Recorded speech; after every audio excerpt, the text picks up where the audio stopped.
Hello everyone, আসসালামু আলাইকুম। আজকে আমি আপনাদের সঙ্গে শেয়ার করব কাঁচা আলুর নাস্তা রেসিপি।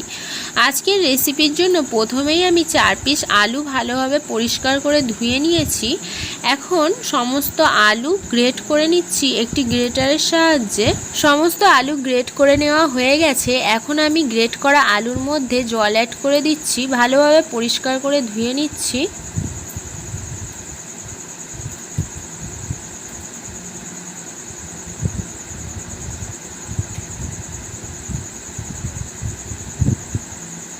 একবার ধুয়ে পরিষ্কার করে নিয়েছি, আবারও একবার ধুয়ে নিচ্ছি জল দিয়ে।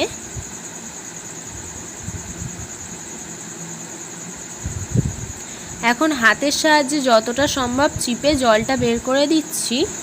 গ্রেট করা আলুগুলো দুবার পরিষ্কার করে ধুয়ে নিয়েছি। এখন এর মধ্যে একে একে মশলাগুলো অ্যাড করে দিচ্ছি।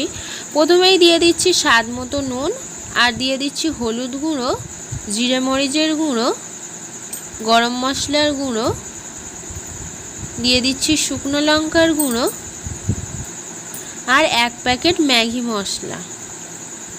এখন উপকরণগুলো ভালোভাবে মিক্স করে নিচ্ছি আলুর সঙ্গে। সমস্ত উপকরণ ভালোভাবে মিক্স করে নেওয়া হয়ে গেলে অ্যাড করে দিচ্ছি ময়দা আর বেসন। ময়দা আর বেসনটা ভালোভাবে মিক্স করে নিচ্ছি আলুর সঙ্গে। ময়দা আর বেসনটা ভালোভাবে মিক্স করে নেওয়া হয়ে গেছে আলুর সঙ্গে। এখন একটি ডিম ফাটিয়ে দিয়ে দিচ্ছি। ডিমটা দিয়ে আবারও ভালোভাবে মিক্স করে নিচ্ছি। ডিমটা দিয়ে ভালোভাবে মিক্স করে নেওয়া হয়ে গেছে। এখন 10 মিনিট মতো রেস্টে রাখছি। প্রায় 10 মিনিট পর একটি কড়ার মধ্যে পরিমাণ মতো সর্ষের তেল দিয়ে, সর্ষের তেলটা ভালোভাবে গরম হয়ে গেলে একে একে আলুর মিশ্রণটা একটি চামচের সাহায্যে গরম তেলের মধ্যে ছেড়ে দিচ্ছি। এক পাশটা ভেজে নেওয়া হয়ে গেলে অপর পাশটা উল্টিয়ে দিচ্ছি। ভালোভাবে উল্টে পাল্টে কাঁচা আলুর সমস্ত নাস্তাগুলো ভেজে নেওয়া হয়ে গেছে। এখন অন্য একটি পাত্রের মধ্যে তুলে নিচ্ছি। দেখুন, লাস্টে অল্প একটু আলুর মিশ্রণ ছিল, তার মধ্যে আমি বেশি করে কাঁচা লঙ্কা কুচে ভালোভাবে মিক্স করে নিচ্ছি।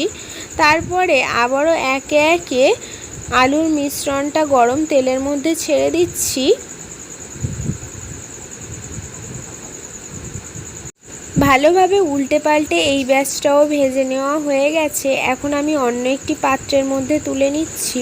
সার্ভ করার জন্য একটি প্লেটের মধ্যে আলুর নাস্তাগুলো তুলে নিয়ে উপর থেকে ছড়িয়ে দিচ্ছি টমেটো কেচাপ। আজকের কাঁচা আলুর এই নাস্তা রেসিপি দুর্দান্ত স্বাদের হয়েছে। আপনারাও চাইলে এইভাবে খুবই সহজে কাঁচা আলুর নাস্তা রেসিপি ঘরে বানিয়ে ফেলতে পারেন। আজকের রেসিপিটা এই পর্যন্তই। আজকের রেসিপিটা যদি আপনাদের ভালো লেগে থাকে, হাবিবার রান্নাবাটি চ্যানেলটিকে সাবস্ক্রাইব করে অল নোটিফিকেশন অন করে রাখবেন। ফিরে আসবো আবারও নেক্সট কোনো রেসিপি নিয়ে। সম্পূর্ণ রেসিপিটা দেখার জন্য ধন্যবাদ।